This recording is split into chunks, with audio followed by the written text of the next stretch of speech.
Hindi recorded channel में आप सभी का स्वागत है। दोस्तों, अपने पिछले अध्याय में हमने विद्या निवास मिश्र द्वारा लिखित मेरे राम का मुकुट भीग रहा है निबंध के कुछ गद्यांशों की सप्रसंग व्याख्या पर चर्चा की थी। आज के अध्याय में हम आगे इसी निबंध के कुछ और गद्यांशों की सप्रसंग व्याख्या पर चर्चा करेंगे।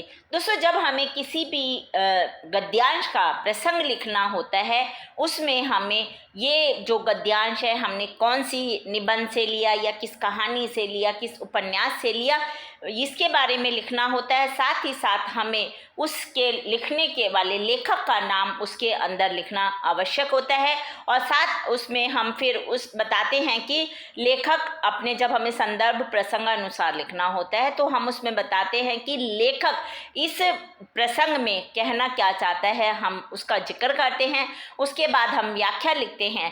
साथ ही साथ जब हम विशेष लिखते हैं कि लेखक उस गद्यांश में विशेष तौर पर क्या कहना चाहता है, उसमें उसने कौन सी शब्दावली का प्रयोग किया है, किस तरह के उसके शब्द हैं, कैसी भाषा का प्रयोग किया है, विशेष के अंतर्गत हमें ये सब लिखना होता है। तो चलिए दोस्तों, शुरू करते हैं अपना आज का अध्याय। और मेरे राम का मुकुट भीग रहा है निबंध का मैं पहला गद्यांश पढ़ती हूँ। जिन लोगों के बीच रहता हूँ वे सभी मंगल नाना के नाती हैं। वे मृदु मंगल में ही रहना चाहते हैं। मेरे जैसे आदमी को वे निराशावादी समझकर बिरादरी से बाहर ही रखते हैं। डर लगता है कि कहीं उड़कर उन्हें भी दुख ना लग जाए, पर मैं अशेष मंगलाकांक्षाओं के पीछे से झांकती दुर्निवार शंकानुल आंखों में झांकता हूँ तो मंगल का सारा उत्साह फीका पड़ जाता है और बंधनवार ना दिखकर बटोरी हुई रस्सी की शक्ल में कुंडली मारे नागिन दिखती है। मंगल घट ओघाई हुई अधफूटी गगरी दिखता है। उत्सव की रोशनी का तामझाम धुओं की गांठों का अंबार दिखता है और मंगल वाद्य डेरा उखाड़ने वाले अंतिम कारबदार की उमांस में बजकर एक बारगी बंद हो जाता है। तो दोस्तों, अभी हमने जो ये निबंध पढ़ा है, गद्यांश पढ़ा है, इसे हमने विद्या निवास मिश्र द्वारा रचित मेरे राम का मुकुट भीग रहा है से लिया है। और इसमें लेखक मतलब जो उनके बच्चे जो बाहर रहते हैं, उनके परिजनों, विशेष तौर पर उनकी माताओं के जो बच्चे बाहर हैं, नौकरी के लिए बाहर गए हैं या किसी भी कारण विदेशों में जाकर बस गए हैं, लेकिन उनके माँ बाप यहाँ कितना परेशान हो रहे हैं और ख़ास तौर पर माँ के दिल पर अपने बच्चे के जाने के बाद क्या बीतती है, इन सब बातों का लेखक इस निबंध में जिक्र करता है। और साथ ही साथ अपने आप को लेखक कहता है कि मैं बहुत निराशावादी हूँ, मुझे अच्छी चीज़ों में भी बुराई दिखती है। जब मंगल होता है तो मुझे लगता है कि कहीं कुछ बुरा ना हो जाए और मैं इसी बात से डरा रहता हूँ। इसमें विदेशों में बसी या बिछड़ी संतान की चिंता जब माँ को सताती है, उसके बारे में लेखक ने बताया है। सुख के साथ दुख, यश के साथ अपयश और मंगल के साथ अमंगल जुड़ा है और ये सब जुड़वां संतान के समान है।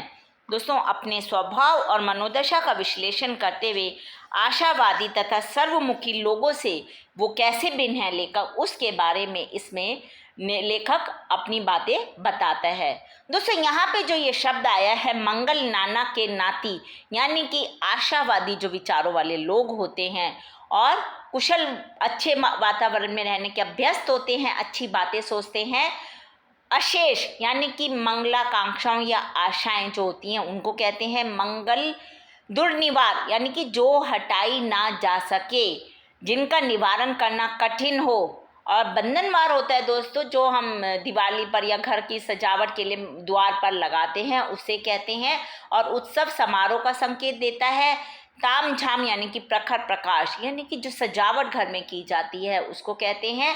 मंगल वाद्य मंगलोत्सव के समय बजाए जाने वाले जैसे शहनाई और ये सब जो वाद्य यंत्र होते हैं उन्हें कहते हैं। और कारबारदार यानी कि मजदूर जो होते हैं उसे कहते हैं। तो दोस्तों, अब हम इसकी व्याख्या जानते हैं। लेखक कहता है कि मैं जिन लोगों के बीच रहता हूँ, जो मेरे पड़ोसी हैं या मेरे परिचित हैं, वे सभी आशावादी हैं, क्योंकि उन्हें लगता है कि उनके जीवन में कभी कोई गंभीर समस्या नहीं आई है और उनका जीवन सुख शांति से भरपूर है।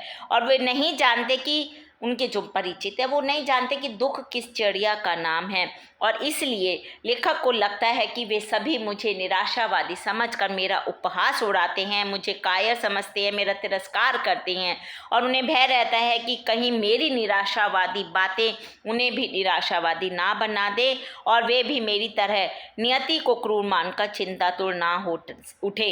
और फिर लेखक कहता है कि जहाँ तक मेरा स्वभाव की बात है, मैं निराशावादी ही बनाऊं। मुझे सदा लगा रहता है कि मंगल उत्सव यानी कि अच्छे समय में हर्ष की घड़ियां थोड़ी सी ही होती हैं, सुख के दिन केवल 2-4 ही होते हैं।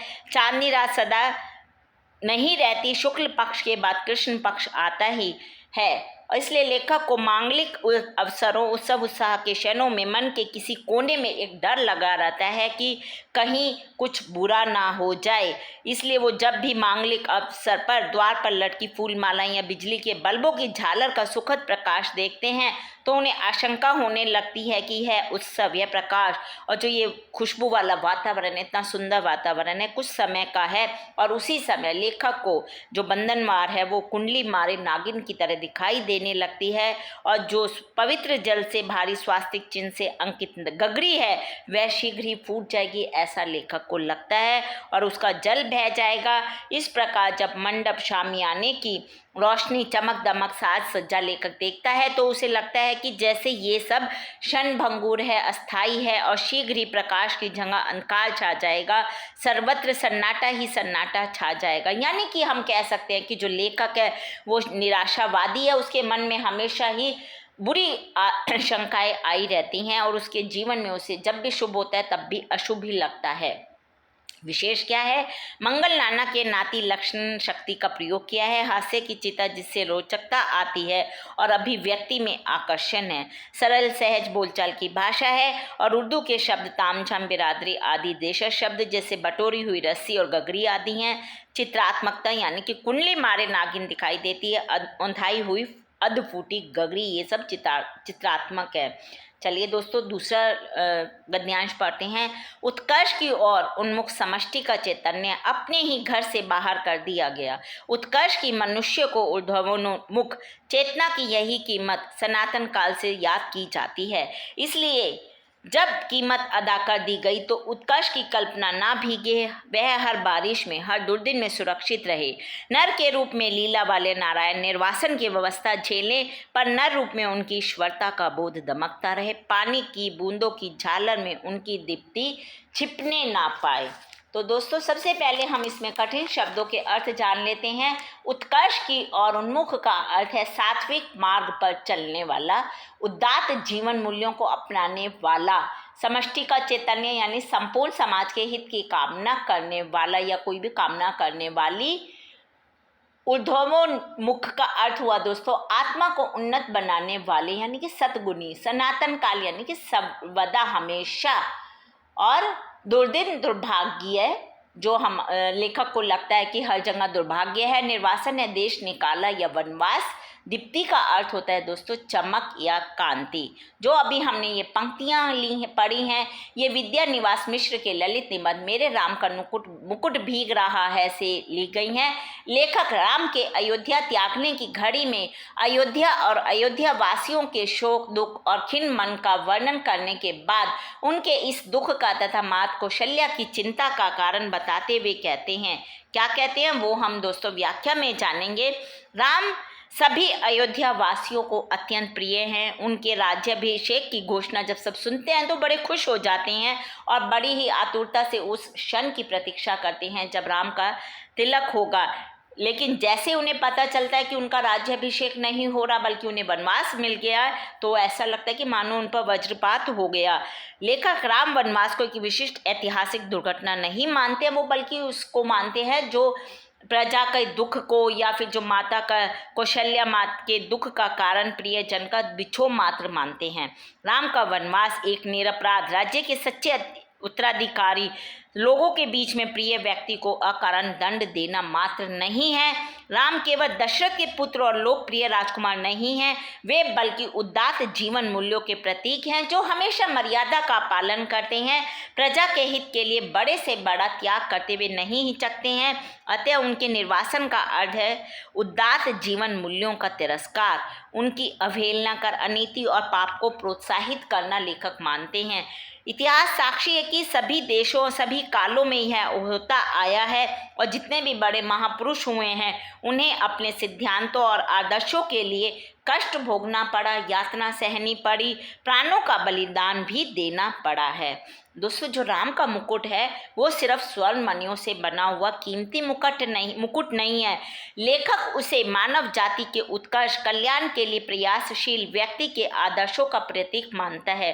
अतः माता कौशल्या या अवध वासियों को राम सीता लक्ष्मण के शरीर भीगने या कष्ट पाने की चिंता नहीं है, बल्कि उनकी चिंता आकांक्षा भय का कारण यह है कि कहीं उदात्त जीवन मूल्यों को क्षति न पहुंचे।